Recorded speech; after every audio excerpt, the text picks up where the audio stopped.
I was halfway through my risotto when a 7-year-old boy whispered that my life was a setup, and that if I didn't move in 7 seconds, I'd be framed for a serious crime and lose my freedom for decades. I didn't turn around, but as the lights failed, I knew my nightmare had only just begun. The bistro was exactly the kind of place I chose when I needed to disappear. Dim lighting, clinking silverware, and a jazz soundtrack that drowned out the secrets people whispered over wine. I was halfway through my risotto, staring at the reflection of the flickering candlelight in my glass, when the world tilted. I had been in this city for only 48 hours, traveling under a name that didn't belong to me, carrying a passport that felt heavier than lead in my handbag. I was tired, the kind of soul-deep exhaustion that comes from spending months looking over your shoulder. Every shadow felt like a threat. Every passing car felt like a countdown. But here, in this corner booth, I felt a sliver of safety. Or at least I did until the boy appeared. He couldn't have been more than 7 years old. He wore a crisp white shirt that looked slightly too large for his thin frame, and eyes that seemed decades older than his face. He didn't walk. He drifted, weaving through the crowded tables with the precision of someone who had practiced being invisible. He didn't stop at the hostess stand, and he didn't glance at the menu. He walked straight toward me, his small hands clasped firmly behind his back. I stiffened, my fingers tightening around the stem of my wine glass. My training, the years of living on the edge, told me to move, to leave, to find an exit. But I remained frozen, held in place by the intensity of his gaze. When he reached my table, he didn't ask to sit. He simply leaned in, his small frame hovering over the tablecloth, and whispered into my ear. His breath was cold, and the cadence of his voice was devoid of any childish warmth. "Do not look at the man in the gray coat by the kitchen entrance," he murmured, his voice as steady as a heartbeat.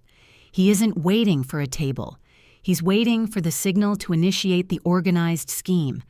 They have planted illegal weaponry in the basement, and they intend to frame you for the attempt to break your life with a major charge of a serious crime. They have already placed the packages with substances in your car outside. If you leave now, the Service of Internal Security will arrest you before you reach the corner. You are already dead if you move." My stomach dropped into the abyss. I couldn't breathe. Everything I had been running from, all the ghosts of my past, had finally caught up with me in this mundane, overpriced bistro. I looked down at him, my heart hammering against my ribs like a trapped bird. "Who are you?" I breathed, my voice trembling. The boy didn't blink. He just tapped his finger on my napkin, leaving a tiny smeared mark of blue ink. "I'm just the messenger for the ones who want to see if you're smart enough to survive the night," he whispered. "Don't turn around, but start counting to 10. When you reach 7, the lights are going to fail. That is your only window. If you make it to the alley, run toward the black sedan with the mismatched hubcaps. If you hesitate, you will face decades of imprisonment for crimes you never committed." I stared at him, my mind spinning. Was this a setup? A hallucination brought on by paranoia? But then, out of the corner of my eye, I saw the man in the gray coat. He wasn't looking at the menu.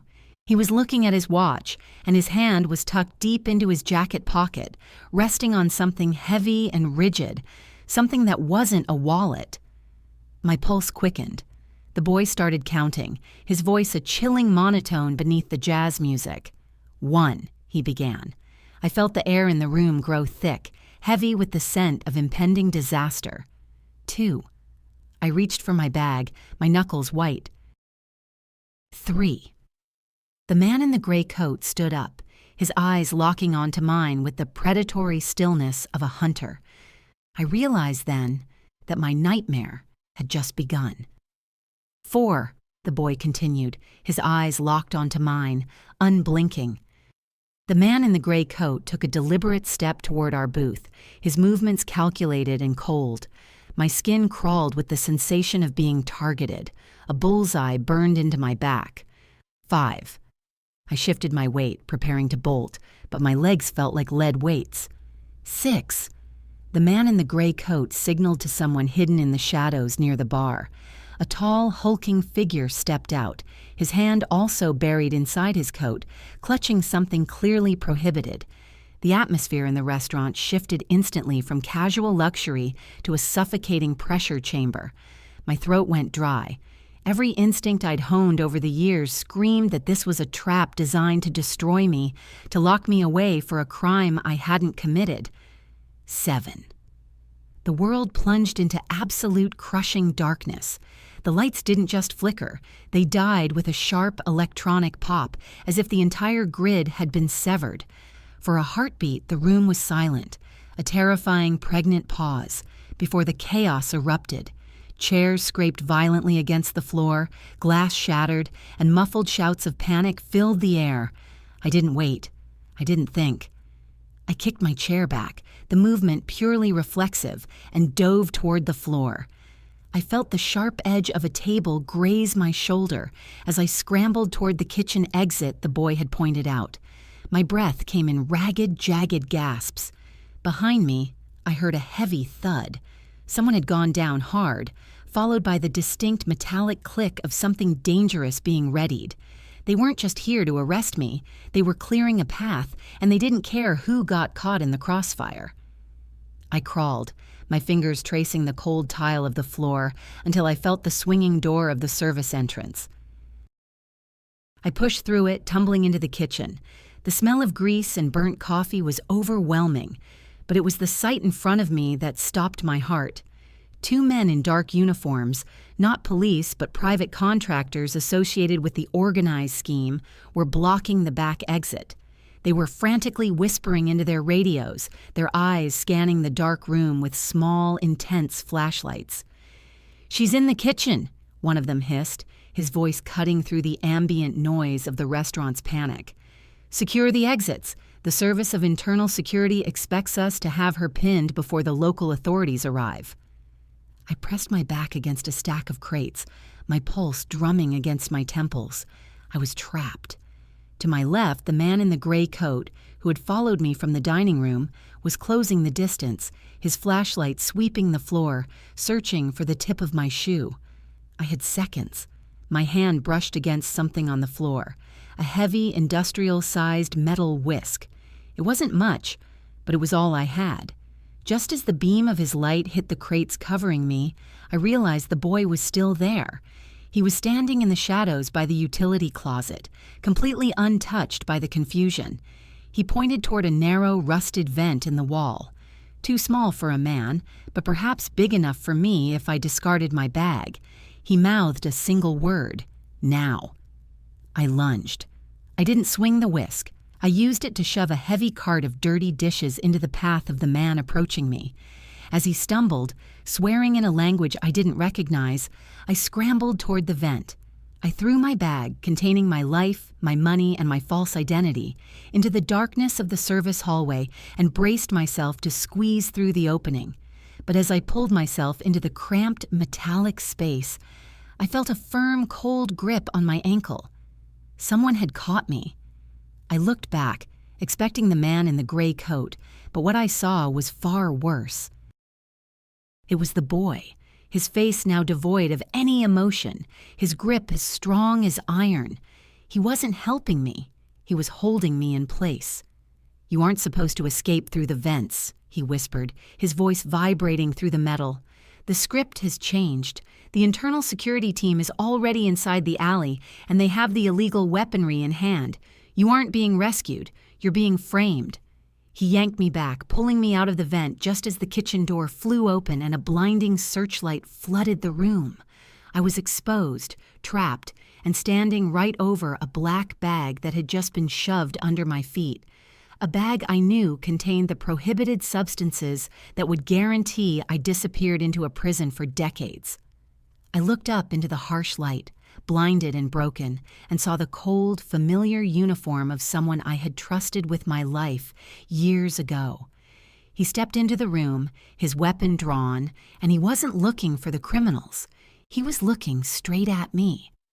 The man stepping into the kitchen light was Agent Miller, a ghost from a past I had tried to bury under a dozen different aliases. He was the one who had taught me that in our world, trust was just a currency for the naive. Seeing his face, distorted by the glare of the flashlights, I finally understood the architecture of my destruction. This wasn't just a random hit. It was a cleanup operation for the Internal Security Service. I stood there, surrounded by the scent of ozone and spilled cooking oil, the black bag lying accusingly at my feet. The men who had been chasing me through the restaurant now stood back, their hands raised, watching as Miller signaled his team to secure the perimeter. The boy, the messenger, had vanished into the shadows, leaving me to face the fire alone. "Drop the bag, Sarah," Miller said, his voice as calm as a funeral shroud. "We have the illegal weaponry in the trunk of your car, and now we have you, caught red-handed with the prohibited substances. The organized scheme has been very cooperative in providing the evidence. You're looking at decades of imprisonment, and honestly, you're lucky it isn't an even bigger hole in the ground." My mind raced. I knew the game now.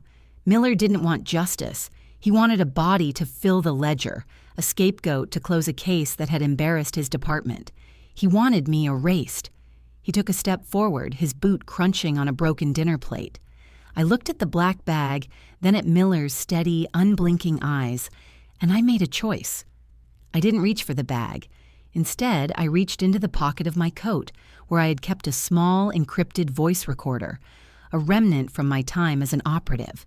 I clicked the button, the tiny light blinking blue in the dim kitchen. "You know, Miller," I said, my voice steadying, "you always did have a flair for the dramatic. But you made one mistake. You assumed that because I was running, I was hiding. I wasn't. I was documenting." Miller paused, his composure flickering for a split second. "What are you talking about?" "The boy," I said, pointing toward the empty corner where he had stood. "He wasn't an assassin, and he wasn't a warning. He was a distraction. While you and your team were busy setting this stage to frame me, you forgot to check the kitchen's internal security feed. You see, this bistro is owned by the very man you're trying to protect, the one who runs the organized scheme, and he hates being used by internal security just as much as he hates being caught." As if on cue, the kitchen door swung wide, but it wasn't police who entered. It was a group of silent men in black suits, the owner's private security. They didn't aim at me. They aimed at Miller. The dynamic of the room shifted instantly. Miller's men froze, their weapons wavering. "You think you can play the system, Miller?" a man behind me growled. It was the owner of the bistro, his presence chilling. "You tried to bring your heat into my house. We have the footage of you planting those items in her car, and we have the recording of you admitting to the framing." Miller's face went pale. He realized then that he had walked into a crossfire of his own making. The organized scheme had decided that Miller was a liability, and they were using my presence as the perfect pretext to discard him. They didn't care about me. They just wanted Miller out of the way. "Take him," the owner ordered. In the ensuing chaos, I didn't wait to see the outcome. I didn't need to. I saw Miller's own team turn on him, the confusion providing exactly the opening I needed. I didn't grab the bag. I didn't grab my life.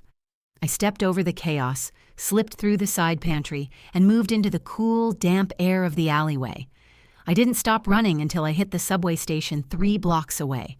I reached into my pocket, pulled out the burner phone I had purchased that morning, and deleted everything.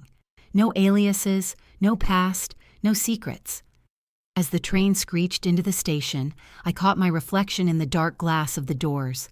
I looked like a stranger, but for the first time in a decade, I was free. The heavy weight of the serious charge had been lifted, replaced by the exhilarating, terrifying lightness of being absolutely nobody. I boarded the train, sat down, and watched the city lights blur into streaks of gold and red, disappearing into the night, leaving the ghosts behind to fight their own wars.